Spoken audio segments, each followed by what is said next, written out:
বিবিধবা নরহরিও রবে পীড়া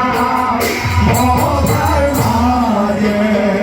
বিবিধবা নরহরিও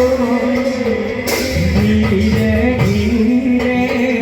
চলি যাই দেখি মনো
চাৰিওফালে শুনিবলৈ পাইছো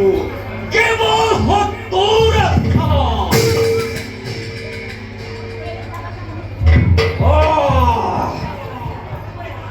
গোপিনীৰ বস্ত্ৰ হৰণকাৰী কলিয়া কৃষ্ণই হেনো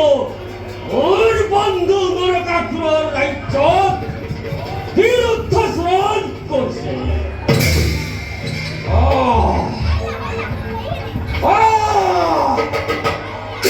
এই সুবিধাতেই দেখুৱাব লাগিব কলিয়া কৃষ্ণক এই দেৱীদৈ কত পৰাক্ৰম বুজিব পাৰে তাক জ্ঞানহীনজনে বুজিব পাৰে তাক গোপ গোপিনীয়ে কিন্তু এই দেৱীদে তাক পদাঘাতে জ্বলাব পুষ্প সংৰক্ষণ